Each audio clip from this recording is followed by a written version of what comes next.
I'm super excited to be able to kind of speak to you guys today. This is a very important topic, and I'm grateful that LIA has chosen to continue these conferences, even though not as planned, but at least virtually, because I think you, along with anyone who participates in it, such as myself, is able to learn from the topics that have been assigned to us. So I want to go ahead and quickly introduce myself. My name is Marieli Rojas, but I just go by Mari, and I am currently a sophomore at Brigham Young University. I am officially undeclared, but the goal is eventually to teach high school, and I haven't decided between mathematics and history yet. I'm leaning definitely more towards mathematics, so that is the goal for me. I was born in Boston, Massachusetts, and raised in New Hampshire, but both my parents are actually originally from Guatemala. They both immigrated here before I was born, so I was born and raised here. Um, and I was, like most of you, immersed in the Spanish language and the Latino culture.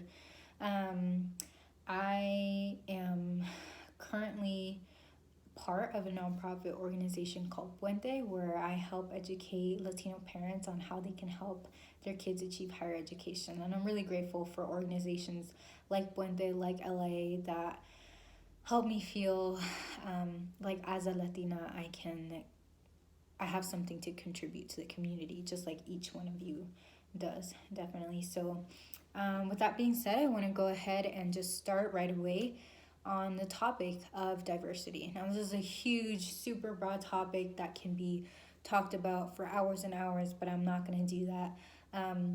I do, though, want to go ahead and start with a short experience.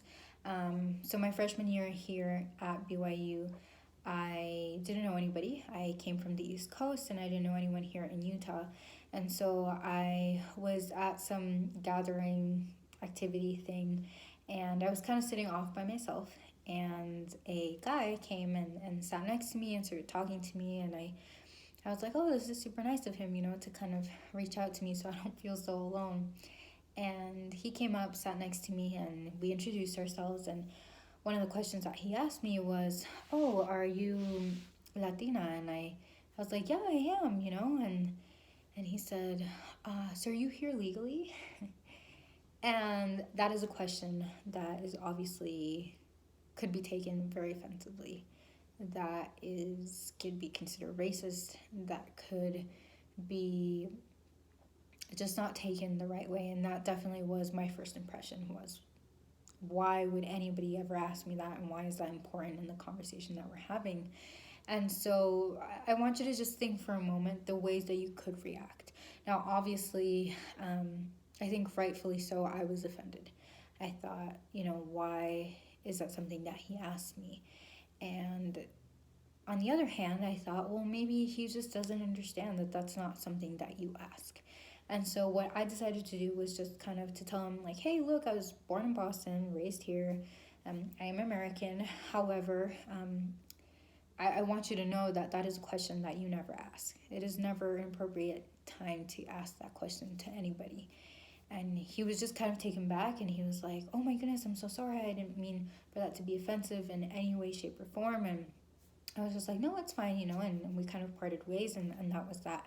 So what I want you to take from, not only from this experience, but from what I talk about, is that you have the power and the ability to choose how you want to react in these situations.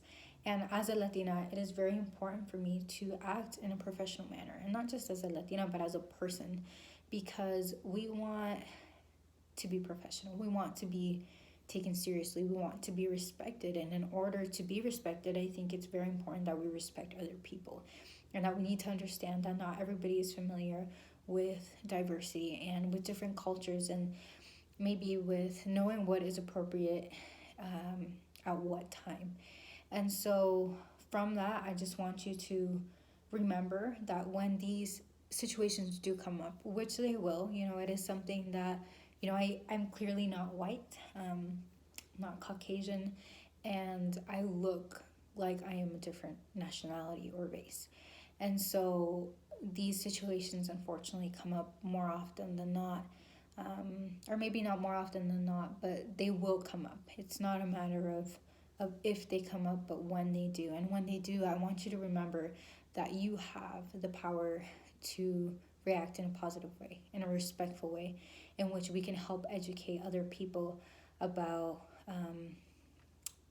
about diversity and about how beautiful it is and about how we shouldn't make others feel less, because we are all equal.